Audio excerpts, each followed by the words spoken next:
जय श्री कृष्ण। राधे राधे। प्रिय भक्तगणों, आप सभी को जो है इस सावन के पवित्र पावन माह की ढेर सारी शुभकामनाएं। आप सभी लोग जो है देवाधिदेव महादेव की आराधना में आप सभी लोग अपना तन मन लगाकर प्रभु की आराधना में आप व्यस्त होंगे। अपने जीवन में सकल मनोकामनाओं की पूर्ति के लिए आप प्रभु महादेव की आराधना कर रहे होंगे।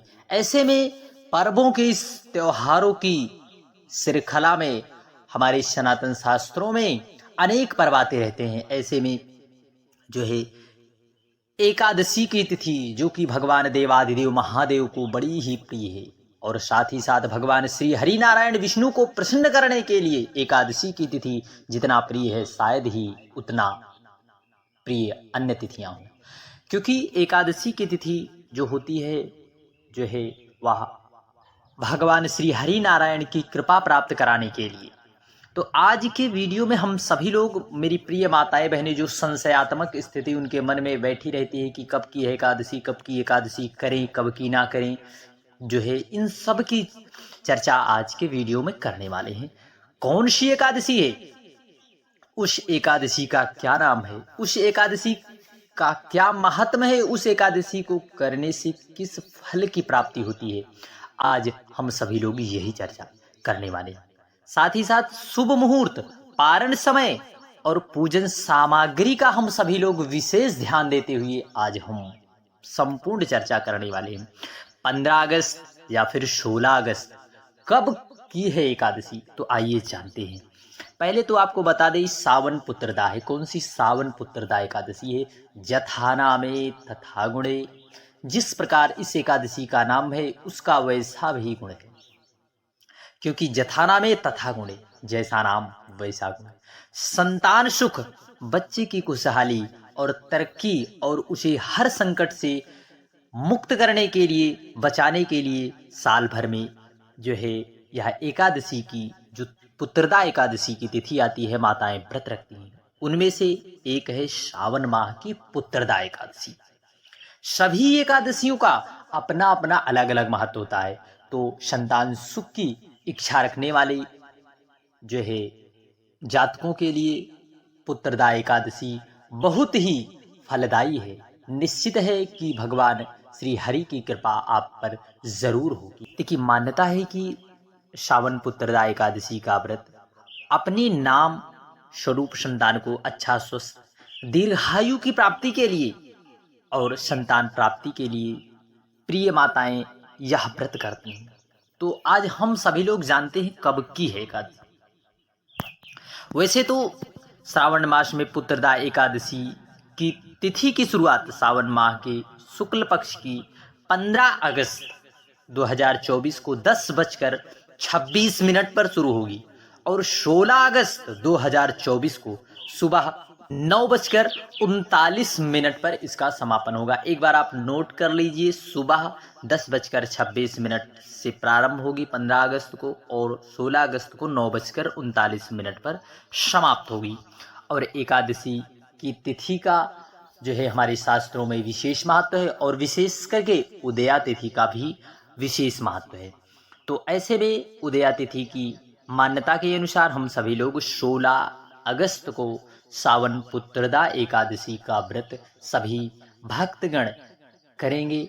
भगवान देवाधिदेव महादेव की कृपा तो होगी, साथ ही साथ भगवान श्री हरि नारायण की कृपा जरूर होगी। तो पूजा का क्या शुभ मुहूर्त है? 5:51 से सुबह 10:47 तक पूजा का शुभ मुहूर्त है।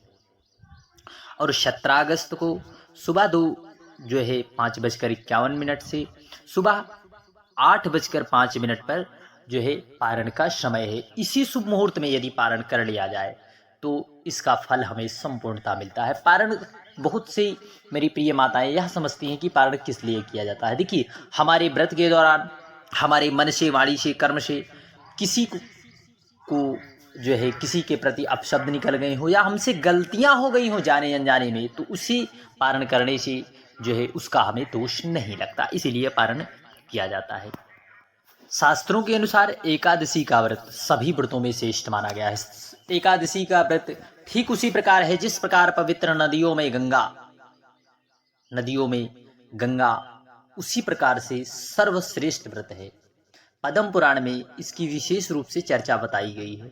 जो व्यक्ति को ऐश्वर्य, संतति, स्वर्ग, मोक्ष सब कुछ पाना चाहता है तो उसे यह व्रत अवश्य करना चाहिए। इस दौरान जगत के पालनहार श्री हरि विष्णु की पूजा की जाती है। कहते हैं कि इनकी कृपा से सूनी गोद भी भर जाती है। यही वजह है कि सावन माह में आने वाली पुत्रदा एकादशी इतनी महत्वपूर्ण है। तो आइए, बहुत से प्रिय माताएं बहनें पहली बार व्रत कर रही हैं तो उनके लिए यह विशेष जानकारी होना चाहिए कि कैसे करें व्रत। सबसे पहले सावन पुत्रदा एकादशी का व्रत रखने वाले लोगों को व्रत से पूर्व दशमी के दिन सात्विक भोजन करना चाहिए और एक समय हो सके तो आप भोजन करें। व्रती को संयम ब्रह्मचर्य का पालन करना चाहिए। सुबह स्नान के बाद व्रत का संकल्प लेकर भगवान श्री हरि नारायण विष्णु का ध्यान करना चाहिए और गंगाजल, तुलसी दल, तिल, पुष्प, पंचामृत से भगवान श्री हरि नारायण का पूजन यजन करें और संध्या काल में दीपदान के बाद फलाहार कर सकते हैं। व्रत के अगले दिन द्वादशी पर किसी जरूरतमंद व्यक्ति को भोजन कराकर दान दक्षिणा देकर विदा करें और फिर इसके बाद व्रत का पारण करें। मान्यता है कि इस विधि से पूजा पाठ करने से संतान सुख की प्राप्ति होती है। पुत्रदा एकादशी का व्रत करने से अक्षय पुण्य की प्राप्ति होती है। साथ ही साथ मृत्यु के उपरांत वैकुंठ लोक की प्राप्ति होती है। कहते हैं इस व्रत को करने से आपका घर धान्य से भर जाता है। इस एकादशी का व्रत करने से आपको नारायण के साथ साथ माता लक्ष्मी की भी विशेष कृपा प्राप्त होती है। इस व्रत के पुण्य के प्रताप से राजा महिजित महिष्मति को पुत्र रत्न की प्राप्ति हुई थी, इसलिए इस एकादशी का नाम पुत्रदा एकादशी है।